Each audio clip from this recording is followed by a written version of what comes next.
Hi everyone.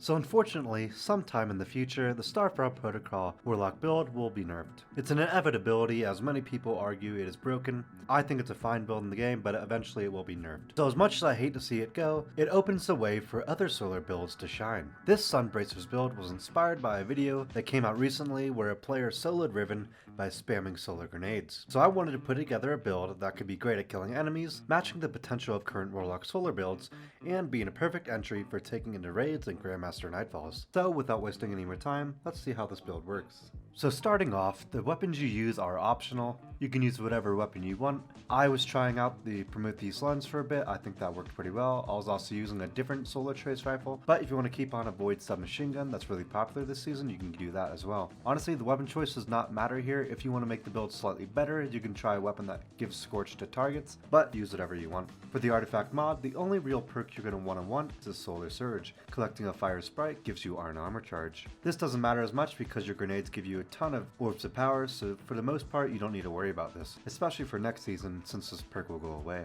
Going into the gauntlets, you're going to want to use the exotic arm piece Sunbracers. The Sunbracers exotic perk is Helium Spirals, increases the duration of solar grenades. Solar melee kills grant unlimited solar grenade energy for a brief time. This just means after you get a solar melee kill, you can spam out around 5 grenades by the time this perk wears off. For the super, you're going to want to use the Incinerator Snap Solar Melee. The grenade you want to use is Solar Grenade, a grenade that creates a flare of solar light that continuously damages and scorches targets trapped inside. The first aspect we're going to want to use is Touch of Flame. This enhances your solar grenade by increasing linger duration and periodically emitting blobs of lava around its perimeter. This allows it to hit multiple targets where it may not originally, and the longer duration allows it to deal even more damage to those targets and most likely kill basic enemies. The next solar aspect you want to use is Heatrise. Mainly you want to use this as you can use your melee while gliding, just allowing you for easier accessibility to use your melee. The fragments you're going to want to use is Ember of Resolve, Solar Grenade Final Blows cure you. Since you're throwing out so many grenades and you're relying on getting as many grenades kills as possible,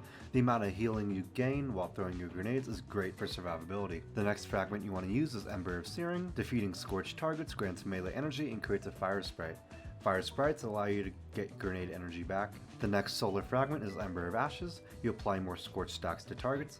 This allows your melee and your grenades to cause solar ignitions way more often. The last fragment you want to use, and this is honestly personal preference, Ember of Singeing. Your class ability recharges faster when you scorch targets. This can be switched out for any other solar fragments you might feel you want to use, but I prefer this one the most. Going on to your armor mods, on my helmet I'm stacking 2 Ashes to Assets mods, getting bonus super energy on grenade kills. This just allows me to get my super back way quicker because the amount of grenade kills you're getting is way more than most other builds in the game. I'm also using a siphon mod of my choice based on the weapon I'm using. You can put on a siphon mod for whatever weapon you want to use. On my arms I'm using a momentum transfer mod. Causing damage with grenade reduces your melee cooldown. This will allow you to get back your melee ability almost all the time, allowing you to spam grenades even more often. I'm also using a firepower mod. Your grenade final blows create orbs of power. Now remember, you are spamming as many grenades as you possibly can, which means you're creating plenty of orbs of power. This works into your melee kickstart mod. When your melee energy is fully expended, you gain melee energy. On my chest, I'm using a charged up mod. Increases the maximum number of stacks of armor charge you can carry by 1, directly working into your melee kickstart mod, allowing you to get as much melee energy back as possible. I'm also using a arc reserves mod for my heavy weapon, but you can use this based on what weapon you're using.